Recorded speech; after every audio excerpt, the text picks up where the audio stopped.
আসসালামু আলাইকুম সবাইকে পবিত্র মাহে রমজানের শুভেচ্ছা। আরএফএল জুস জগ নিবেদিত শরবত সমাহার অনুষ্ঠানে সবাইকে স্বাগত জানিয়ে শুরু করছি আজকের পর্ব। সাথে আছি আমি পুষ্টিবিদ রুবাইয়া রীতি। সারা দিন রমজান মাসে রোজা রাখার পর যখন ক্লান্তিভাব শুরু হয় এবং তৃষ্ণা পায়, তখন এই তৃষ্ণাভাব মেটানোর জন্য এবং ক্লান্তিভাব প্রতিরোধের ক্ষেত্রে ইফতারে একটি রিফ্রেশমেন্ট ড্রিঙ্ক চাই। কেমন হয় সেই রিফ্রেশিং ড্রিঙ্ক যদি পুষ্টিকর, সুস্বাদু ও স্বাস্থ্যসম্মত হয়? দর্শক, আজ আমি আপনাদেরকে বানিয়ে দেখাবো বাঙ্গির ঝাল শরবত। বাঙ্গির ঝাল শরবত বানাতে কি কি উপকরণ লাগছে তা দেখে নেই। মধু, কাঁচামরিচ, ধনেপাতা, পিঙ্ক সল্ট, বাঙ্গি ফল এবং পানি। সবার প্রথমেই আমি ব্লেন্ডার মেশিন নিচ্ছি। এখানে দিয়ে দিব বাঙ্গি ফল। বাঙ্গি ফলে আছে ভিটামিন এ, যা চোখের জ্যোতি বাড়ায়। এতে থাকা ফাইবার কনস্টিপেশন রোধ করে এবং তার পাশাপাশি স্কিনকে অনেক বেশি সুন্দর করে।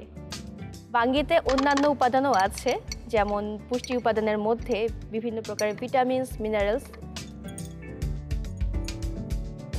এখন আমি দিয়ে দিব কাঁচামরিচ। এখানে একটি কাঁচামরিচই যথেষ্ট। কাঁচামরিচে আছে 100% ভিটামিন সি। দিয়ে দিচ্ছি সামান্য পরিমাণে মধু। মধুতে আছে জিঙ্ক ও অ্যান্টিঅক্সিডেন্ট। রোগ প্রতিরোধ ক্ষমতা বাড়ানোর পাশাপাশি মধু প্রচুর এনার্জি বাড়ায়। দিয়ে দিব সিলান্ট্রো অর্থাৎ ধনেপাতা। ধনেপাতাতে আছে আয়রন এবং সকল প্রকারের মিনারেলস, যা অনেক হেলদি এবং অন্যরকম একটি ফ্লেভার দেয়। এবার দিয়ে দিব সামান্য পরিমাণে পিঙ্ক সল্ট। দর্শক, আপনাদেরকে জানিয়ে রাখি, নর্মাল যে কোনো সল্টের চেয়ে পিঙ্ক সল্ট অনেক হেলদি। এতে সোডিয়ামের মাত্রা কম। বিশেষ করে যাদের লবণ খেতে মানা করা হয়, তারা খুব সহজেই এই পিঙ্ক সল্ট আপনার খাবারের লিস্টে রাখতে পারেন। রমজান মাসে পিঙ্ক সল্ট অনেক উপকারী।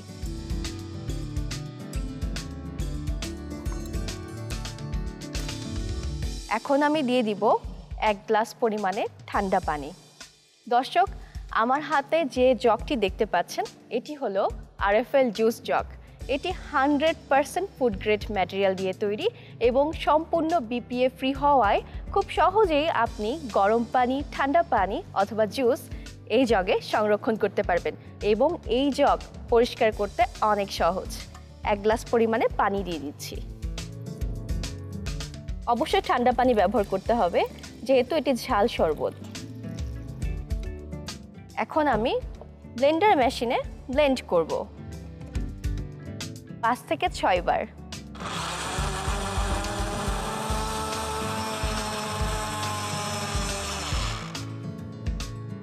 দর্শক, আমার ব্লেন্ড করা হয়ে গেছে।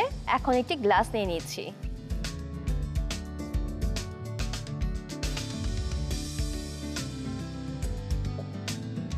গার্নিশিংয়ের জন্য ব্যবহার করছি মধু।